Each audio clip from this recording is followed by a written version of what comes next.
You're going to start us off now with those increasing tensions there in East Jerusalem, and amidst it all, Sweden has declared it's going to recognise Palestine.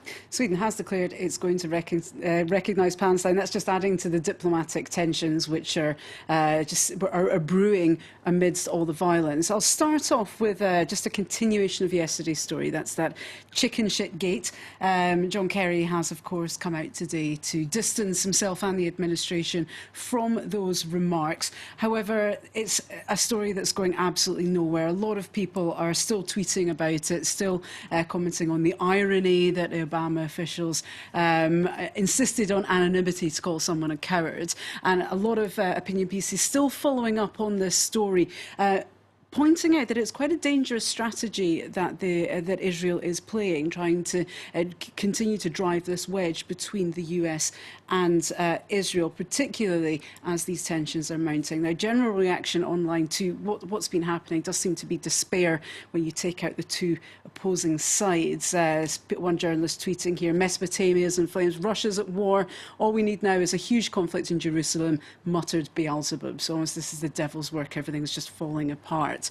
Other comment pieces saying that there are no good guys in this situation here. What is needed is rational dialogue and sensible decision making, which seems to be absent now. And to add to the diplomatic tensions between Israel, Palestine and the US, we now have Sweden, who's become the first state to recognise Palestine. Of course, we have got reactions from both sides. Some people critical of the decision. This person tweeting, who will they recognise next? Neverland, Mordor, Utopia. So this is someone supporting Israel. Another person linking Sweden to, supporting Hamas with this decision. But a lot of people who are tweeting about this and taking a more relaxed stance, shall we say, are pointing to the comments made by Israel's foreign minister, who said that Sweden has to realise that the Middle East is more complicated than assembling IKEA furniture. Now, those remarks were met with just incredulity. One person here saying, well, obviously, the Israeli First Minister's never bought a piece of IKEA furniture. That stuff will break you as a person. Another person publishing a cartoon here, just illustrating the, an example of this is the Swedish ambassador being called to explain himself in front of in Israel, and he's being made to sit on an IKEA chair there. Other people saying, well, this is taking the IKEA metaphor that bit further and saying, well, look, here are the IKEA instructions, mocking their critique of Sweden's recognition of Palestine, giving some quite detailed IKEA-style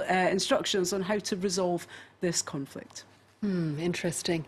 You're going to move us on now, Hala. Apple has been making an announcement, and for once has had nothing to do with gadgets whatsoever. No, nothing to do with gadgets whatsoever. It's quite an uplifting announcement as well, some might say. This is the CEO of Apple, Tim Cook, who has come out as being gay, and this is quoted here in The Guardian, saying, I consider being gay among the greatest gifts that God has given me. Now, he spoke about his sexuality for the first time in an article which was published on Bloomberg Business Week, and in that article he was bringing up lots of things, saying he'd never felt under pressure, but certainly if his coming out can help people who are in a difficult situation, who are facing fear and abuse, he wants to do it. It's worth the trade-off with his own privacy. Now, it's been met with lots of support. Bill Clinton there tweeting his support. Hats off to you, he says.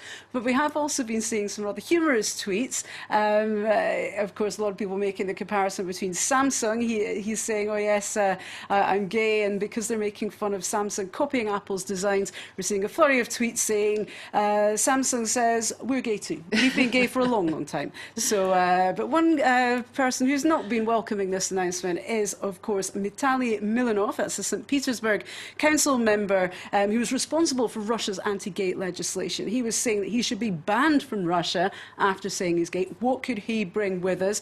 He's saying, you know, the Ebola virus, AIDS, you know, some pretty offensive stuff. Of course, this has been widely ridiculed. Some are saying Russia's banning Apple products as a result. And then Gawker has an interesting list of things which Tim Cook could bring to Russia other than Ebola: iPhones, iPhone Pluses, iPhone cases, iPads, iMacs, one of those blood pressure monitors, etc., etc. So basically underlining just how ridiculous that stance is. Okay. Hala Mahideen, thank you very much for bringing us MediaWatch.